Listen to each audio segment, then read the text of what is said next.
Bapak punya alat untuk bertindak. Ya. Bukan rakyat untuk dikorbankan. Itu yang pertama. Yang kedua, ya, kalau kami suruh jadi sub, ya, persyaratannya apa? Tidak ada persyaratan. Yang saya udah bilang, salah satu KTP. KTP adalah privasi. Ya. Udah, Bapak. Ya. Bapak, saya pikir yang penting Bapak sekarang ambil dulu, Bapak antri. Ya. Yang penting penjelasan tujuan negara begitu ya Bapak ya. Kita pingin Bapak dapat dengan harga yang baik, semua kita layani, tidak ada kelangkaan. Oke? Ya. Oke ya? Saya sekarang lagi masak, Pak. Saya tinggal demi gas. Iya, kita layani Bapak. Bukan masalah antri gasnya. Anak kami lapar, butuh makan, butuh kehidupan, Pak. Oke, Bapak ya. Logika berjalan dong, Pak. Iya. Udah ya. Yang penting Ya, akal saya kami berjalan, Pak. Udah ya. Dialog. Ya. Luar biasa. Ini zaman tambah susah. Tambah susah. Bukannya makmur tambah susah. Tambah susah. Semua susah, semuanya susah. Iya, tambah susah. Ini semua ngantri. Tambah susah. Tambah susah Pak ya? Tambah susah, bener kan? Masalahnya nggak susah Pak. Aduh. Bapak Presiden, Bapak Gimana Presiden. Pak Prabowo nih, bikin susah orang nih.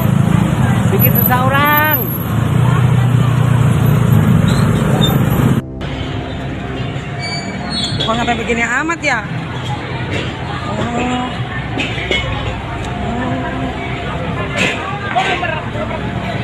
Kok sampai begini amat ya? Sabunnya mana? Ya Allah.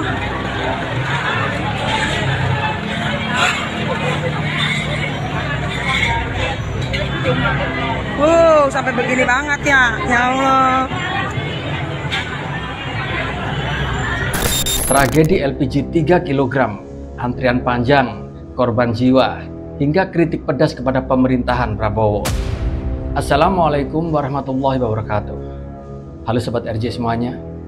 Hari ini kita akan membahas sebuah isu yang beberapa hari ini telah menimbulkan kegaduhan yang sangat luar biasa dan hampir di seluruh negeri ini, yaitu tentang masalah sulitnya mendapatkan gas LPG 3 kg yang tiba-tiba seolah seperti siluman menjadi langka di berbagai daerah. Ini bukan karena kehabisan stok, tetapi karena kebijakan yang diambil oleh Menteri Energi dan Sumber Daya Mineral atau SDM Bahlil Lahadalia. Pada awal tahun ini, tepatnya mulai 1 Februari 2025, warga di berbagai daerah di Indonesia tiba-tiba menghadapi siksaan baru dari pemerintah. Mereka harus mengantri panjang untuk mendapatkan gas LPG 3 kg tersebut. Gas LPG yang biasanya mereka dapatkan dengan mudah di warung-warung dekat rumah karena kebijakan Menteri SDM Bahlil Lahadalia yang melarang pengecer untuk menjual LPG 3 kg. Di sini membuat situasi menjadi lebih sulit. Warga pun harus berbaris di pangkalan atau agen-agen resmi Pertamina, yang tentu saja antrian panjang pun terjadi di berbagai tempat di Indonesia, bahkan hingga menyebabkan kemacetan lalu lintas. Salah satu contohnya di Jalan Pahlawan Rempoa, Tangerang Selatan. Di sini antrean warga yang mengular ke jalan tentu saja membuat lalu lintas pun tersendat. Kapolsek Ciputat Timur, Kompol Bambang Askar Sodik, di sini mengungkapkan bahwa pihaknya langsung menerjunkan personil kepolisian untuk membantu pengaturan arus lalu lintas di sekitar lokasi. Ini ada tapi kita nggak boleh beli ya, buat apa ya? Ibu, ya. Ibu jangan sembarangan. Ini kita ada tapi kita nggak boleh beli Pak. Bagaimana Pak? Ibu, bukan. Lah terus ini buat apa Bu? Ini buat apa? Ya punya orang diapain? Dijual kan? Nggak apa-apa. Intinya, iya. Udah punya orang. Punya orang. Antrian udah nggak usah pusing. Punya orang punya siapa Bu? Punya orang punya siapa? Kita mau beli Bu, masa dipersulit? Hah? Mau buat apa? Mau buat ibu timbun? Hah? Mau buat ibu timbun nih? Saya nih. Timbun, saya mau buat tidur. Oh, buat tidur ya. Iya, bagus. Ya, kita rakyat nyarinya kemana-mana. Kamu jangan jadi provokator. Kita bukan provokator ya Pak. Kita nyari udah muter-muter ya Pak. dibatasin gua tahu. Tapi jangan kayak gitu, ini ditimbun-timbun gimana? Lu yang mikir. Kita beli. Mau untungnya aja sendiri. Jangan mentang-mentang punya uang. Antrian serupa juga terjadi di salah satu agen resmi di Sawangan, Depok, Jawa Barat, yakni PT Internusa Jaya Sinergi Global. Di sini pun warga harus mengantri berjam-jam karena mereka tidak bisa lagi membeli di warung-warung dekat rumah dan harus datang ke pangkalan. Sedangkan proses penjualan tabung pun harus melalui pendaftaran serta verifikasi KTP, yang tentu saja di sini layanan seperti ini akan memakan waktu yang panjang. Tapi mau tidak mau, warga yang sangat butuh tabung ini pun harus rela menunggu dan mengantri. Tapi sayangnya, warga yang sudah lama mengantri pun ternyata juga banyak yang tidak kebagian LPG. Ironis memang. Kebijakan tolol. Goblok. Saat ini kebijakan pemerintah emang pada tolol, menterinya pada tolol emang. Rata-rata nyusahin rakyat, tuh lihat aja nih rakyat. Ngantri, udah ngantri panjang, dapetnya cuma satu. Tuh, macet. Gara-gara ngantri di pangkalan. Rakyat lo tuh banyak, 275 juta, goblok. Kalau nggak ada pengecernya susah lah beli di pangkalan semua. Tolol banget no. Menteri pada tolol. Bego ngatur pada. Orang mah jangan yang eceran, yang pengecer yang dipotong. Ada juga yang tengahnya tuh. Dari pangkalan atau agen yang harus dilihat penyalurannya bener apa enggak. Kalau pengecer mah cuma 2.000 perak. Di sini juga cuman beda 2.000 perak, tapi kita ngantrinya nggak kira-kira. Udah lama nggak dapet juga. Emang kebijakan goblok, pemerintah goblok emang. Sebenarnya tujuan kebijakan ini bagus, yaitu untuk menseragamkan harga gas LPG.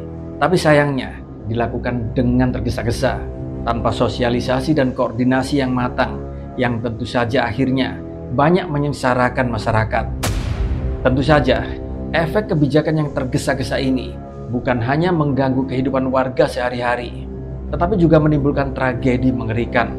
Salah satunya adalah kematian seorang ibu parubaya yang berinisial YO 62 tahun di Pamulang, Tangerang Selatan.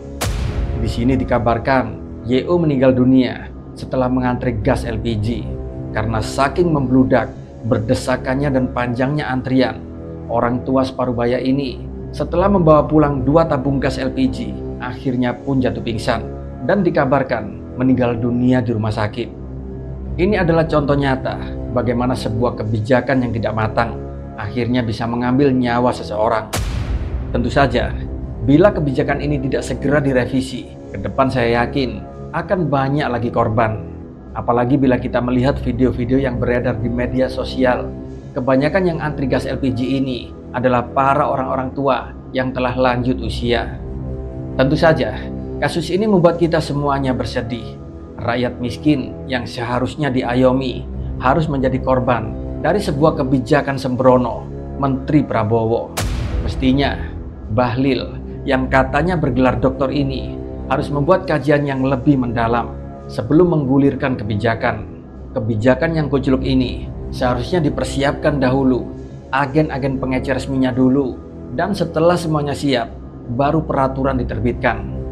Di sini jelas, rakyat kecil sangat begitu dirugikan.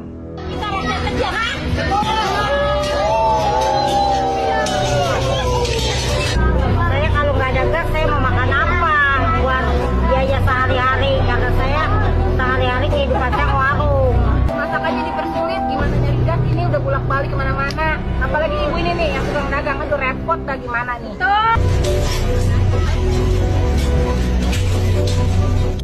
Dan saking hebohnya masalah kelangkaan gas LPG ini, berita ini pun terdengar hingga ke mancanegara. Tentu saja, kasus ini pun akhirnya mengusik Prabowo sebagai kepala pemerintahan yang lalu mengambil langkah cepat. Apalagi peristiwa ini terjadi di awal Prabowo menjabat sebagai kepala negara. Berdasarkan Wakil Ketua DPR RI, Sufmi Dasko Ahmad menyampaikan bahwa Presiden Prabowo telah menginstruksikan Menteri SDM yaitu Bahlil Lahadalia untuk mengaktifkan kembali para pengecer penjual LPG 3 kg sambil menertibkan para pengecer untuk menjadi sub pangkalan yang resmi. Presiden kemudian telah menginstruksikan kepada SDM untuk per hari ini mengaktifkan kembali pengecer-pengecer yang ada untuk berjualan seperti biasa, sambil kemudian pengecer-pengecer itu akan dijadikan sub daripada pangkalan, sehingga dengan aturan-aturan yang ada nanti akan menertibkan harga supaya tidak mahal di masyarakat. Hal ini dilakukan untuk mengatasi kekurangan pasokan dan menjaga harga LPG yang dijual ke masyarakat agar tidak terlalu mahal. Namun sayangnya, keputusan Prabowo ini dinilai begitu lamban serta terlambat. Publik di sini sudah kadung menilai langkah pemerintah ini seolah kurang terencana serta kurang sosialisasi. Dan tanpa tedeng aling-aling, tiba-tiba pada 1 Februari 2025, para pengecer LPG 3 kg di seluruh Indonesia dihentikan pembeliannya. Tentu saja, otomatis seluruh warga masyarakat pun lalu beramai-ramai membeli di pangkalan, yang akibatnya antrian panjang serta kemacetan lalu lintas berbagai daerah pun tak dapat dihindarkan.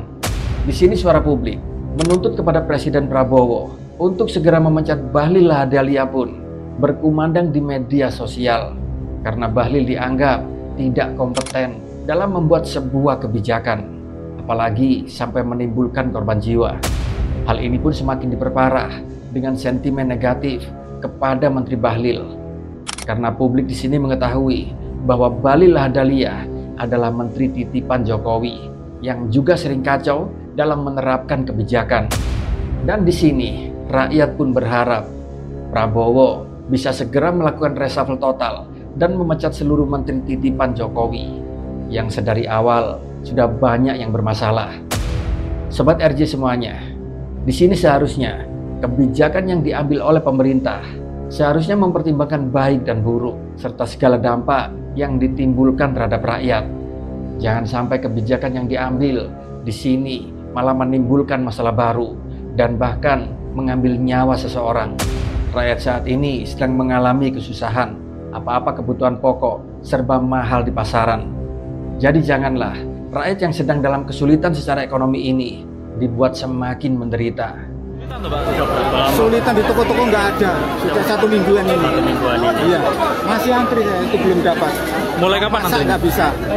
Sudah 2 hari, sudah 1 minggu saya cari di toko-toko nggak ada. Harga pun harganya naik. Sampai berapa ya? Sampai kadang 25, 30. Kalau masaknya. Itu ya Pak ya? Iya. Di sini harapan saya, Presiden Prabowo beserta jajaran kementeriannya harus lebih bijaksana dalam mengambil keputusan di masa yang akan datang. Salah sedikit saja dalam mengambil keputusan tentu saja akan berdampak penderitaan bagi rakyat. Contohnya seperti kebijakan PSN di era Jokowi. Demi sebuah ambisi, rela memberikan keleluasaan bagi para oligarki untuk merapasi tanah pribumi. Terima kasih sudah menonton video ini dan sampai jumpa dalam video-video kami berikutnya. Wassalamualaikum warahmatullahi wabarakatuh.